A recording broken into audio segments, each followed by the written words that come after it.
अस्वांचे अंगार केले, पंखांनी आभाळ पेरले, जीर्ण रूढींचे पहाड फोडूनी विद्रोहाचे सुरुंग पेरले. अशी ती आई ज्ञान माऊली, समतेची सावली, सावित्रीमाई.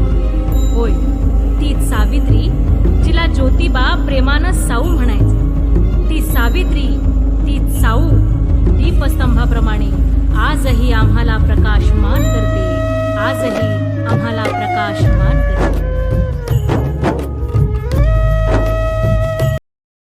ती घेण्याची गोडी नाही, बुद्धी असून चालत नाही तयास मानव म्हणावं का?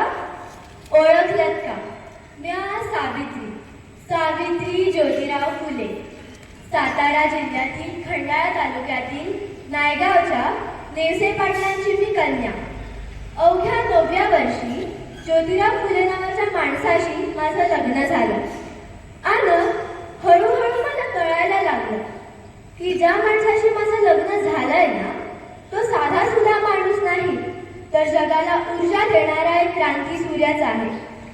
त्या काळी स्त्रियांनी उंबरा ओलांडण्याची पद्धत नव्हती. बाईच्या जातीने कसं, आपण बरं, आपलं घर बरं आणि घरातली माणसं बरी.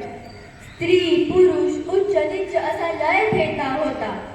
पण त्या सर्वावर मात्र एकच उपाय होता, तो म्हणजे शिक्षण. शिक्षणाचा ध्यास हा ज्योतिरावांच्या मनात होताच. पण एके दिवशी शिक्षणाचा प्रसार करत असताना फराज नावाच्या ब्रिटिश मॅडम त्यांना म्हणाल्या, मिस्टर फुले, तुम्हाला शिक्षणाचा प्रसार करायचा आहे ना, so educate the women first, because if the women is educated she will educate the on house. पण तुम्ही माणसं तर वुमेनला घराच्या बाहेरच पडू देत नाही. सो बॅड मिस्टर फुले.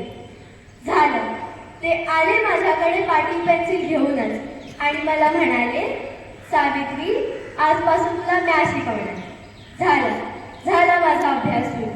काना, मात्रा, वेलांटी, आकार, उकार, बे के बे, बे दुने 4, बे 3 6, हाच ध्यास. मी लिहायला वाचायला शिकले आणि काव्यसुद्धा रचू लागले. आणि अशातच 1 जानेवारी, होय शनिवारी 1 जानेवारी 1848ला आम्ही पुण्यातील पहिली भिडेवाड्यात शाळा सुरू केली. आणि मी पहिली शिक्षिका आणि मुख्याध्यापिका सुद्धा. शिरपटासारखं जगलात तर काम तमाम होईल, पण वाघासारखं जगलात तर नाम होईल. पण समाजातच मात्र धर्म बुडाला अशी कोल्हेबाई सुरू होते. अहो, एका सर्वसामान्य माणसाने शिक्षण घेतलं म्हणून पूर्ण धर्म बुडतो का? इतका तक्रार वाटू शकतो का धर्म? अहो, धर्मासाठी माणूस असतो का माणसासाठी धर्म? अहो, मी शाळेत जाताना माझ्यावर चिखल फेकलं ते मी सहन केलं, थुंकलं तरी मी सहन केलं, शेण मारलं तरी मी सहन केलं. आता माझा सहनशीलतेचा अंत झाला होता. अचानक एक धर्तीगड माझ्यासमोर येऊन बोलतो, ए टवळे, कुठे निघालीस? पहिला आमच्या मुलाबाळांना शिकवणं बंद कर. अगं, तुला तुझी अभूत प्यारी आहे का ते शिक्षण? कदाचित त्याला माहीत नसावं की आम्ही सुद्धा ज्योतिराव पैलवानाच्या पत्नी आहोत. एक घेतली आणि संकट वाजवली आणि त्याला सुनावलं, आज आलायस फक्त थोबाड फोडणार, उद्या आलास ना तर तुझ्या रक्तानं ही धरती रंगली. स्त्री कोणत्याही जातीची किंवा धर्माची असली ती सदैव कशाला कशात बळी पडत आली आहे. अहो, एका स्त्रीचा नवरा वारला म्हणून तिने बळी जायची, सती जायची. तिचा नवरा वारला, तिचा काय दोष असतो का? त्यासाठीच आम्ही दोघांनी काम केलं.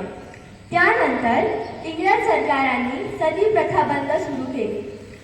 त्यानंतर आम्ही विधवा बाईला म्हणजेच काशीबाई हिच्या मुलाला यशवंताला दत्तक घेतलं. त्याच्या तुरू चालण्याने कसं अंगण भरून जायचं. त्याला वाढवलं, मोठं केलं आणि डॉक्टरही केलं. आणि अशातच पुण्यात लेकची सुरुवात झाली. काखेत गाठी होत लोक धडाधडा मरू लागले होते. तेव्हा मी यशवंताला सांगितलं, यशवंता, आपल्याला दवाखाना उभारायचा आहे. यशवंताने मोठा दवाखानाही उभा केला.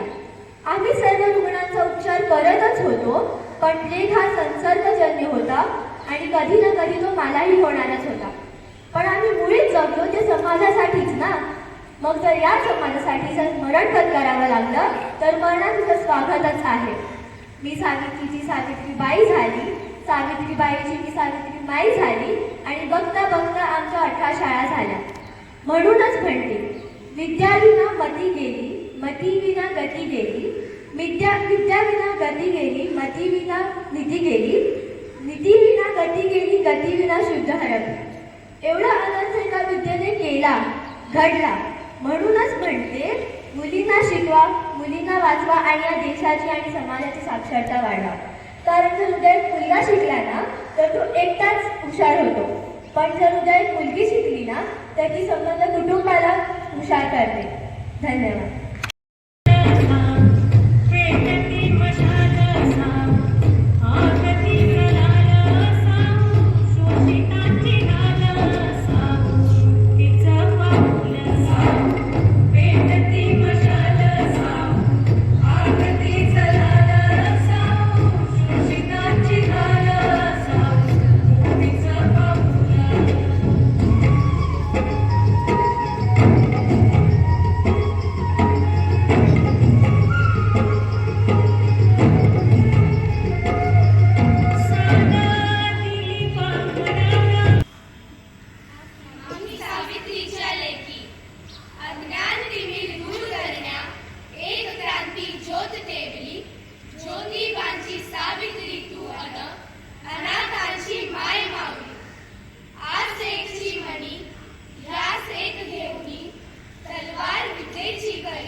आम्ही सावित्रीच्या लेकी